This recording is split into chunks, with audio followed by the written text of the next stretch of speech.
আজি মুখ্যমন্ত্ৰীৰ বিশেষ আঁচনি আৰোহণৰ দ্বাৰা আজি শোণিতপুৰ জিলা আয়ুক্ত কাৰ্যালয়ৰ সভাগৃহত এক বিশেষ মত বিনিময় সভা অনুষ্ঠিত হয়।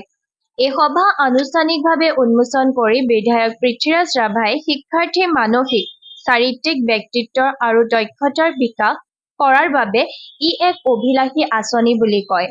তেখেতে পৰীক্ষাতকৈ কাৰেণ্ট এফেয়াৰ্ছৰ সময়ত জ্ঞান বুদ্ধিমত্তাৰ পৰীক্ষাৰ লগতে অন্তৰংগ আলাপৰ জৰিয়তেও আমি নিজৰ কৰ্মশক্তিৰ দক্ষতা বৃদ্ধি কৰিব পাৰোঁ বুলিও কয়।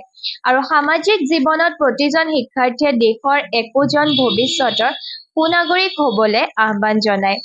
আজিৰ সভাত শোণিতপুৰৰ আয়ুক্ত দেৱকুমাৰ মিশ্ৰই সৎ চৰিত্ৰ গঠন, তথ্য প্ৰযুক্তিৰ বিকাশৰ লগতে দেশ-বিদেশৰ খবৰ আৰোহণ কৰা বুদ্ধিমত্তাৰ প্ৰকাশ আদি এজন শিক্ষাৰ্থীক প্ৰতিভা উদ্ভাসিত কৰে। লগতে আমাৰ ঐতিহাসিক স্থানসমূহৰ সম্যক ধাৰণা দিয়াৰ বাবে বিশেষ ভ্ৰমণৰো আৰোহণ আঁচনিৰত গ্ৰহণ কৰা বুলিও কয়।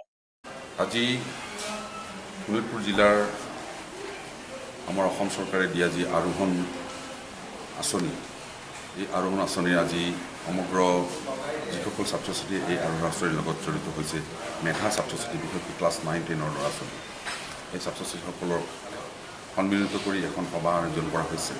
আৰু এই সভাত আমি ৰিচোৰ্চ পাৰ্চন মাতিছোঁ, দুগৰাকী আমাৰ কলেজৰ প্ৰাক্তন অধ্যাপক, দৰং মহাবিদ্যালয়ৰ বৰ্তমানৰ অধ্যক্ষ,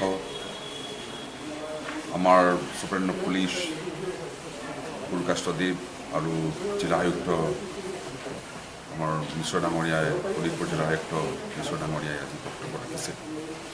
বক্তব্যত এইখিনি কথাই কোৱা হৈছে যে আজি ক্লাছ 9ৰ যিখিনি ল'ৰা মেধা ছাত্ৰ ছাত্ৰীয়ে এই আৰোহণ যিটো আঁচনি, এই আঁচনিত জড়িত হৈছে, এই আঁচনিৰ দ্বাৰা তেওঁলোকে অনুপ্ৰাণিত হ'ব। কি কাৰণ অনুপ্ৰাণিত হ'ব? যে বিভিন্নজনৰ বক্তব্য বা ক্লাছ এই লোৱা হয় এই মেধা ছাত্ৰ ছাত্ৰীসকলৰ লগত।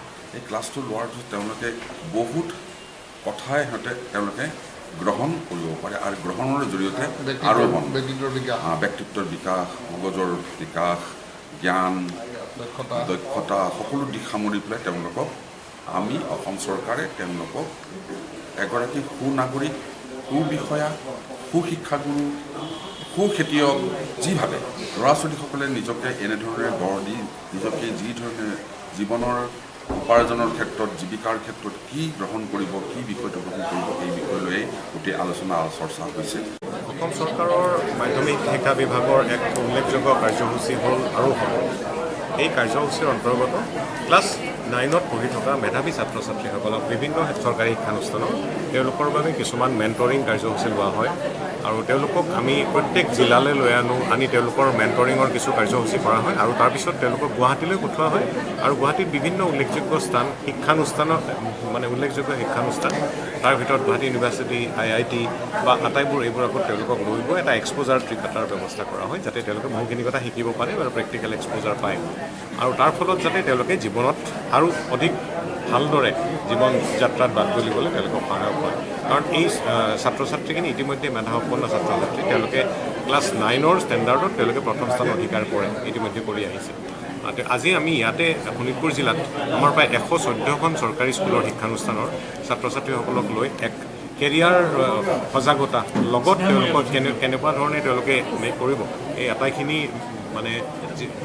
প্ৰিপেয়াৰ কৰাৰ কাৰণে তেওঁলোকক আমি এক বিস্তৃত কাৰ্যসূচী লৈছোঁ আৰু তাৰে লগতে তেওঁলোকক আমি মেণ্টৰিং ফটন ক্লাছ আমাৰ লগত আহিছে, আমাৰ বিশিষ্ট অধ্যাপকসকল আছে, তেওঁলোকৰ জীৱন যুদ্ধত বা তেওঁলোকৰ ছাত্ৰাৱস্থাত তেওঁলোকে কেনেকুৱা ধৰণেৰে তেওঁলোকে কৃতকাৰ্য হোৱাৰ বাবে আগবাঢ়িব লাগিব, সেই সংক্ৰান্তত সম্যক জ্ঞান দিয়াৰ বাবে দিনজোৰা কাৰ্যসূচী হাতত লোৱা হৈছে।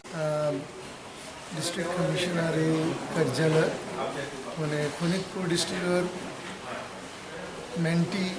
মেণ্টৰ সকলক আমি আমন্ত্ৰণ কৰি আনিছিলোঁ। ডিষ্ট্ৰিক্ট এডমিনিষ্ট্ৰেশ্যন শোণিতপুৰৰ ফালৰ পৰা আৰু শিক্ষা বিভাগৰ ফালৰ পৰা আমি অনুৰোধ কৰিছিলোঁ, তেখেতসকলে আহিছে।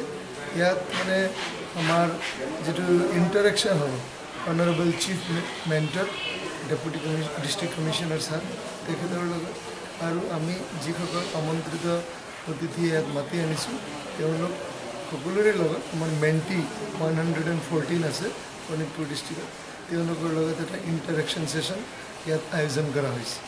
আৰু আমি ইয়াত খুব ভাল লাগিছে দেখি গোটেই হলটো ভৰ্তি হৈ গৈছে মই ভাবিছোঁ গোটেইখিনি আমাৰ মেণ্টি ষ্টুডেণ্টছখিনি আহিছে শোণিতপুৰত আৰু লগতে সন্মানী মেণ্টৰ্ছসকলো ইয়াত আহি উপস্থিত হৈছে আমাৰ গেষ্টসকলো আহিছে গতিকে সকলোৰে সহযোগত আজি আমি ইয়াত যি ইণ্টাৰেকশ্যন প্ৰগ্ৰাম সেইটো খুব ধুনীয়াকৈ আমি কৰিব পাৰিছোঁ